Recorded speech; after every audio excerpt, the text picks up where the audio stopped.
اس کا مطلب یہ ہے کہ سامنے والے کو بھی پتا ہے کہ میں اور ہوں، مومن اور ہے۔ اب پوری تاریخ گواہ ہے۔ یہ علی جسے رسول اپنا جانشین بنا کے گئے، اس علی کے بھی دل میں تمنا ہے کہ کوئی میرا جانشین ہو۔ اس علی کے دل میں بھی ایک آرزو ہے کہ میرا کوئی جانشین ہو۔ یہ کربلا کی جنگ ایسی جنگ ہے جس میں ہر شخص کی طرف سے ایک نہ ایک نمائندگی کر رہا ہے۔ رسول کی طرف سے حسین آئے ہوئے، فاطمہ کی طرف سے زینب آئی ہوئی ہے، لہذا علی کو بھی تمنا ہے کہ کوئی میرا بھی وارث ہو جو کربلا میں شریک ہو۔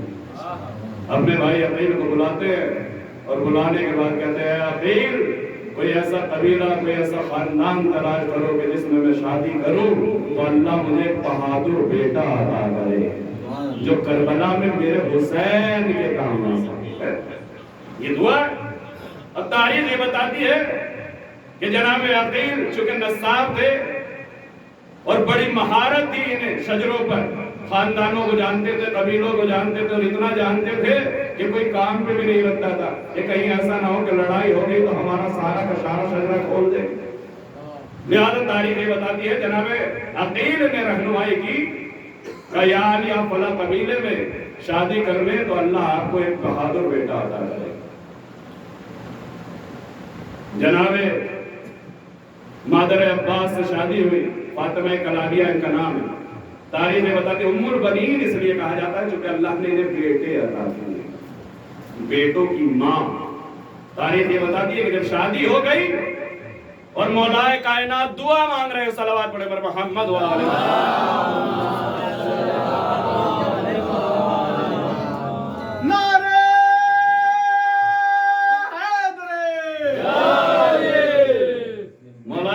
دعا مانگ رہے ہیں اور نماز شب میں دعائیں مانگتے مانگتے تاریخ یہ بتاتی ہے کہ وہ لمحہ قریب آ گیا کہ 4 شعبان سن 26 ہجری کو اللہ نے علی کو ایک بیٹا عطا کیا۔ صلوات پڑھیں پر محمد و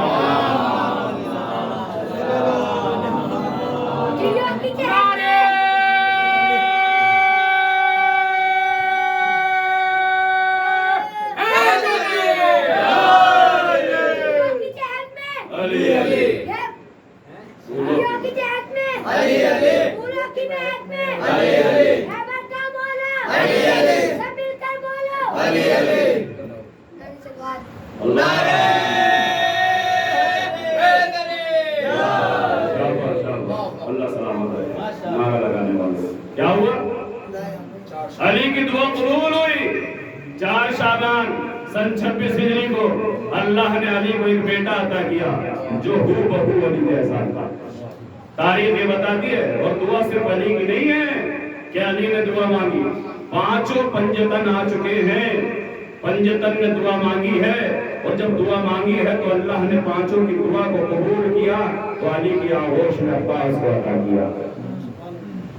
5 نے دعا مانگی، جب عباس کا کہنا اور عباس کی مرتبہ اور عباس کی عظمت کا کیا کہنا کہ اللہ نے عباس کو تب بھیجا جب کھلانے کے لیے پنجتن مکمل ہو گئے، اس سے پہلے نہیں بھیجا۔ اور آپ دیکھیں کہ کسی کے بیٹے نہ ہوں اور وہ بیٹا مانگے تو سمجھ میں آتا ہے، لیکن جس کے پاس اتنے اچھے بیٹے ہوں، حسن حسین جیسے بیٹے ہوں، اور وہ پھر بھی عباس کو مانگ رہا ہو، اس کی عظمت کا احساس آپ کریں کہ کسی شاعر کا مجھے ایک شعر یاد آ رہا ہے کہ تیری عظمت تو اے عباس بس حیدر بتائیں گے، کوئی نہیں بتا سکتا کہ عباس کی کیا عظمت۔ تیری عظمت تو اے عباس بس حیدر بتائیں گے، جنہیں حسنین کے ہوتے ہوئے تیری ضرورت ہے، کس منزل پہ ہے عباس۔ بھیجا، اللہ نے عطا کیا، اور جب عطا کیا تو تاریخ یہ بتاتی ہے گھر کی کنیز عباس کو پارچے میں لپیٹ کے لائی ہے، جناب زینب نے اپنی آغوش میں لیا ہے، اور مولا کائنات جب گھر میں آئے تو دیکھا کہ زینب کی آغوش میں عباس ہے، اور زینب عباس کو عباس کہہ کے پکار رہی ہے۔ جیسے ہی مولا کائنات نے دیکھا کہ زینب کی آغوش میں ایک بچہ ہے، زینب نے خوش ہو کے کہا کہ بابا مبارک ہو، اللہ نے ہمیں بھائی عطا کیا ہے، اللہ نے ہمیں برادر عطا کیا ہے، اور میں نے اس بچے کا نام عباس رکھا۔ عباس کے معنی ہے شیر، دیکھیں عربی زبان میں بہت سے لفظ ہیں جو شیر کے لیے بولے جاتے ہیں. اسد کے معنی شیر، عین کے معنی شیر، حارث کے معنی شیر، حیدر کے معنی شیر، صفدر کے معنی شیر. یہ تمام لفظ ہیں جو شیر کے لیے استعمال ہوتے ہیں. لیکن عباس اس شیر کو کہا جاتا ہے کہ جس کے چہرے کے جلال کو دیکھ کے شکار اپنا دم توڑ دے، اسے عباس کہا جاتا ہے. عبوسن قمطریرا قرآن کا لفظ ہے اسی سورہ دہر کا. عبوس یعنی ایسا کہ جس کے چہرے پہ بل پڑے ہوئے، جس کی پیشانی پہ بل پڑے ہوئے. مولا نے پوچھا ہے زینب تم نے اس بچے کا نام عباس کیوں رکھا؟ شیر کے لیے تو بہت سے لفظ تھے، اگر شیر ہی رکھنا تھا تو کوئی اور لفظ بھی رکھ سکتی تھی، لیکن جناب زینب نے اس کا نام عباس رکھا. بی بی فرماتی ہے بابا میں نے اس کا نام عباس اس لیے رکھا کہ جب یہ بچہ دنیا میں آیا اور گھر کی کنیز اسے باہر لے کر آئی اور یہ پارچے میں لپٹا ہوا تھا، ایک کپڑے میں لپٹا ہوا تھا، جیسے میں نے اسے آغوش میں لینے کے لیے اپنے ہاتھوں کو بڑھایا تو میری گود میں آنے کے لیے عباس نے ایسی انگڑائی لی کہ پارچہ تار تار ہو گیا. زینب کی آغوش میں عباس آئے، کہا بابا ہم نے اس کا نام عباس رکھا ہے اس کے تیور دیکھ کر، اس کے جلال دیکھ کر، اس کی انگڑائی دیکھ کر، اس کی شجاعت کو دیکھ کر کہ شعلہ بھی تیرے سامنے گلزار بنے گا جس دن تو محمد کا وفادار بنے گا. بی بی زینب کی زبانی کہہ رہی ہے، شاعر کہتا ہے کہ شعلہ بھی تیرے سامنے گلزار بنے گا جس دن تو محمد کا وفادار بنے گا. زینب نے کہا دیکھ کے عباس کے تیور، بھائی تو میرا حیدر کرار.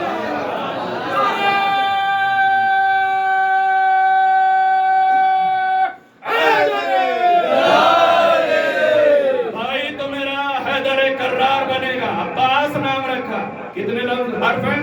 عین، بے، الف، سین، 4 حرف ہیں. عین، بے، الف، سین. یہ نام بھی پنجتن سے لیا ہوا ہے. یہ نام بھی پنجتن سے لیا ہوا ہے. ایک ایک حرف کو شاعر نے لکھ دیا ہے کہ چن لی خیال نے جو ازل سے علی کی عین، چن لی خیال نے جو ازل سے علی کی عین، بے بزت الرسول کی عظمت کا زیب و زین، الحمد کا الف وہ سراپا دلوں کا چین، والناس کی وہ سین وہ نقطے دل حسین. ہر حرف کائنات کا عکاس بن گیا، دیکھا جو غور کر کے تو عباس. نعرہ وفا، نعرہ وفا، نعرہ وفا، نعرہ حیدر. عباس نام رکھا. زینب نے عباس نام رکھا تو پورا قبیلہ جمع ہو گیا. پورا بنی ہاشم کا قبیلہ جمع ہے کہ چلو دیکھیں تو صحیح علی کے یہاں ایک بیٹے کی ولادت ہوئی ہے. سارا گھر جمع ہوا اور سارے گھر جب جمع ہوا تو اس بچے کے نور کو دیکھ کر، اس بچے کی پیشانی کے نور کو دیکھ کر، روشنی کو دیکھ کر، چمکتے ہوئے چہرے کو دیکھ کر سب نے ایک زبان ہو کے کہا کہ ھذا قمر بنی ہاشم. یہ بنی ہاشم کا چاند. یعنی کہ آل محمد کے گھروں میں نام جو رکھے جاتے ہیں وہ اسم بمسمى ہوتے ہیں. ایسا نہیں ہے کہ جیسے نام ہمارے یہاں رکھے جاتے ہیں کہ نام بھورا اور شکل کالی، ویسے جاہل نام عالم، چہرے پہ نور نہیں نام یوسف. یہ ہمارے یہاں تو ہو سکتا ہے مگر آل محمد کے یہاں ایسا نہیں ہوتا. آل محمد کے یہاں جو نام رکھا جاتا ہے، اگر عابد نام رکھ دیا تو ان سے بڑا عبادت گزار کوئی نہیں ہوگا. اگر صادق نام رکھ دیا تو ان سے زیادہ سچا کوئی نہیں ہوگا. اگر باقر نام رکھ دیا تو ان سے زیادہ علم پھیلانے والا کوئی نہیں ہوگا. اگر تقی نام رکھ دیا تو ان سے زیادہ پاکیزہ کوئی نہیں ہوگا. اگر نقی نام رکھ دیا تو ان سے زیادہ نقاوت کسی کے پاس نہیں ہوگی. اگر عسکری نام رکھ دیا تو ان سے زیادہ ہیبت کسی کے پاس نہیں ہوگی. یہاں نام ایسے نہیں رکھے جاتے ہیں. اور نام عباس غیر معصوم ہے، معصوم نہیں ہے، 14 معصومین میں شامل نہیں ہے. یہ الگ بات ہے کہ کردار اتنا بلند ہے کہ غیر معصوم ہوتے ہوئے بھی دامن پہ گناہ کا دبا نہیں ہے. یہ عباس کا کردار. سب نے ایک زبان ہو کے کہا ھذا قمر بنی ہاشم.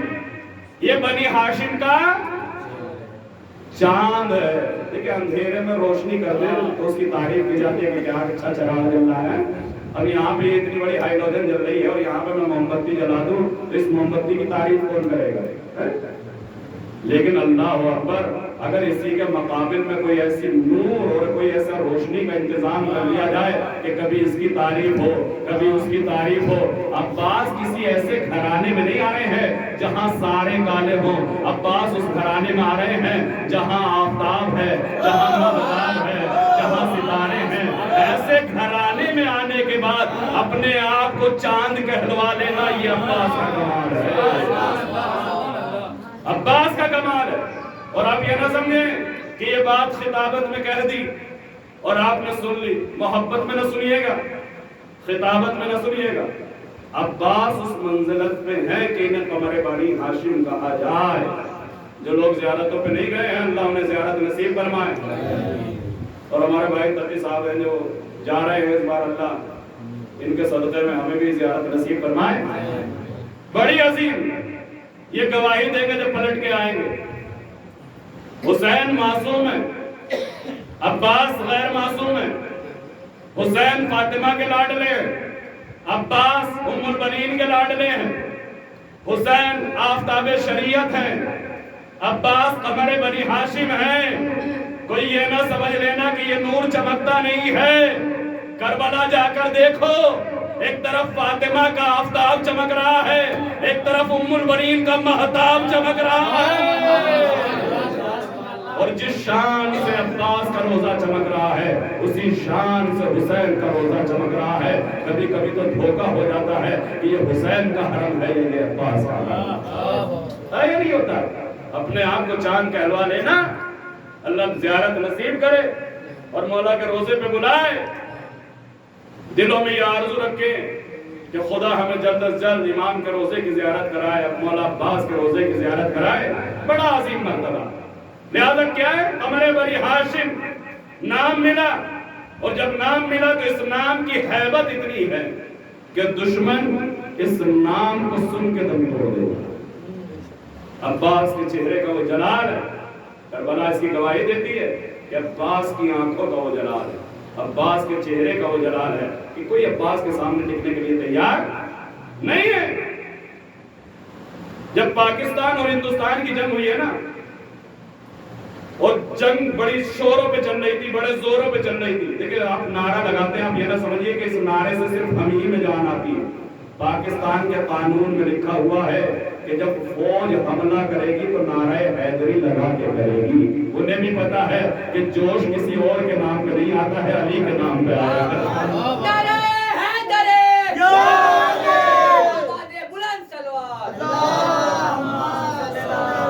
جب پاکستان ہندوستان کی جنگ ہو رہی تھی آزادی کے بعد، بٹوارے کے بعد، جب ہندوستان اور پاکستان کی جنگ ہو رہی تھی تو پاکستان کے جو سپاہی تھے ان کا جذبہ کم ہوتا چلا جا رہا تھا، جوش کم ہوتا چلا جا رہا تھا. ایک شاعر آگے بڑھا اور اس نے بڑھنے کے بعد علی کے نام کا سہارا لیا، اور علی کے نام کا سہارا لینے کے بعد اس فوج میں جوش بھرنا چاہا اور اس نے 4 مصرے کہے.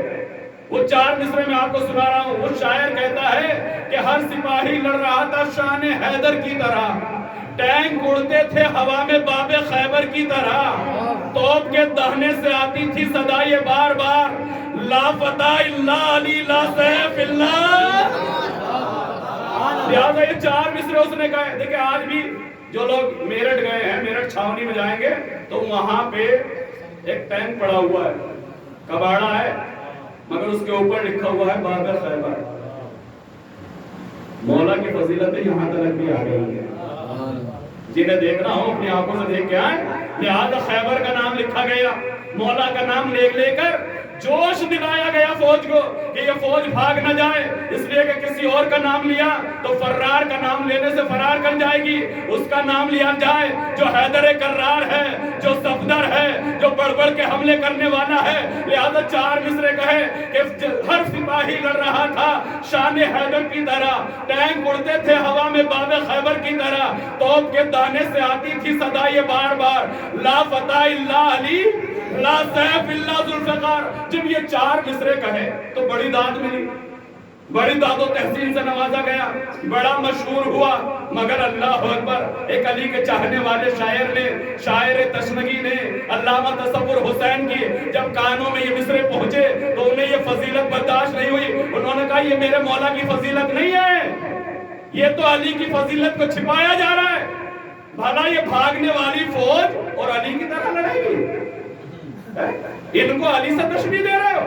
وہ کہتے ہیں کہ یہ علی کی شان نہیں ہے کہ علی سے ہر کسی کو ملا دیا جائے. اس دنیا میں بس عباس کے علاوہ کوئی علی جیسا. وہ کہتے ہیں کہ سنو، عباس کی شان کیا ہے، عباس کا مرتبہ کیا ہے، عباس کو اللہ نے کس منزل پر رکھا ہے. جب یہ شور مچ رہا تھا کہ ہر سپاہی لڑ رہا تھا شان خیبر کی طرح، شان حیدر کی طرح، ٹینک اڑتے تھے ہوا میں باب خیبر کی طرح، توپ کے دہنے سے آتی تھی صدا یہ بار بار، لا فتح الا علی، لا سیف الا ذوالفقار. سب ان 4 مصروں پہ رک گئے، خوش ہو گئے. مگر علامہ تصور حسین نے عجیب 4 مصرے کہے. انہوں نے کہا کہ مر گئی دنیا علی بننے کی جھوٹی آس میں. اب سنیے گا، آپ کے مزاج کے شعر ہیں. 4 مصروں میں سارے مصرے انہوں نے فیل کر دیے. انہوں نے کہا مر گئی دنیا علی بننے کی جھوٹی آس میں، فرق ہے کچھ سورہ توحید اور والناس میں. مر گئی دنیا علی بننے کی جھوٹی آس میں، فرق ہے کچھ سورہ توحید اور والناس میں. حیدر کرار سے تشبیہ دینا ہے گناہ، ہاں ملے گی شان حیدر کی فقط عباس.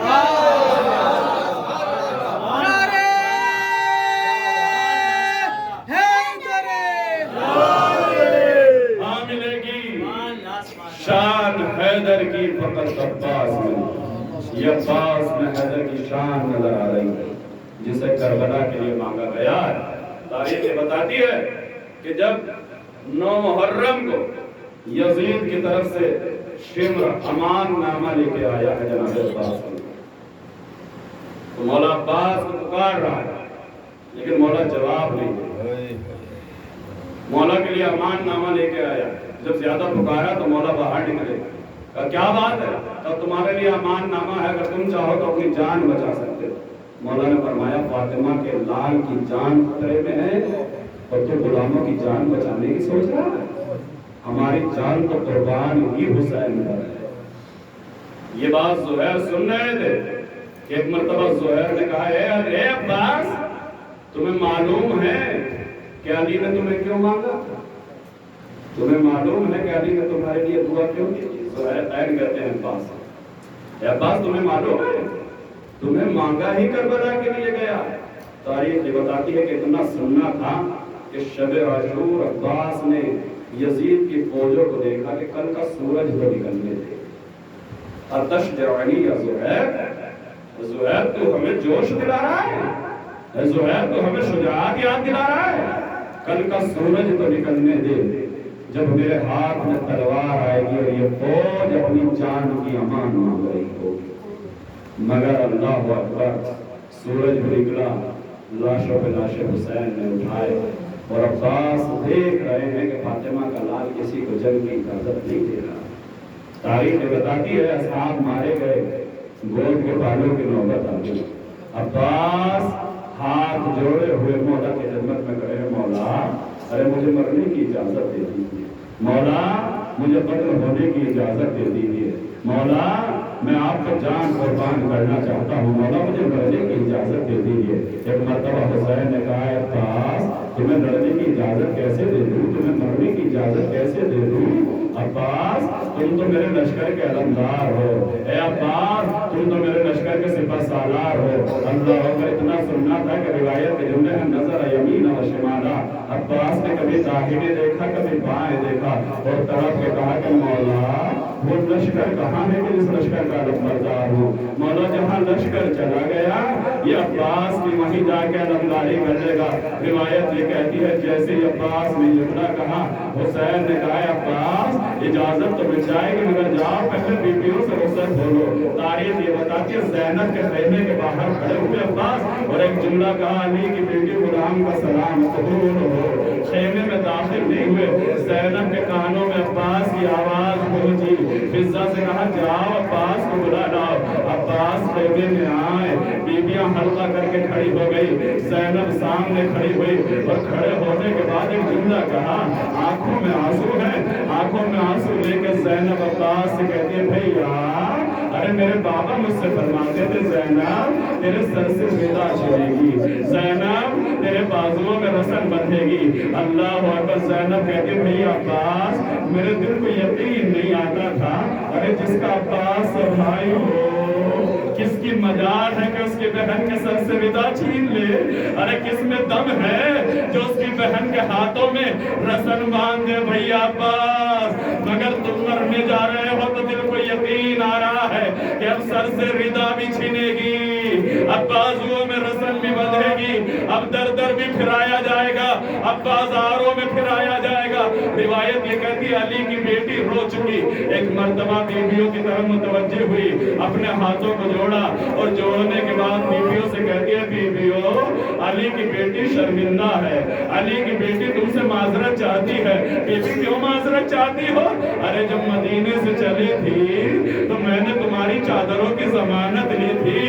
اے بیویوں علی کی بیٹی شرمندہ ہے, ارے جس کے بھروسے پہ تمہاری چادروں کی ضمانت لی تھی, ارے وہ میرا بھیا مرنے کے لیے جا رہا ہے, اب تمہارے چادروں کی کیا ضمانت, ارے اب تو مجھے یقین ہو گیا کہ میرے سر سے چادر چھن جائے گی. روایت یہ کہتی ہے زینب نے عباس کو رخصت کیا, عباس حسین کی خدمت میں آئے.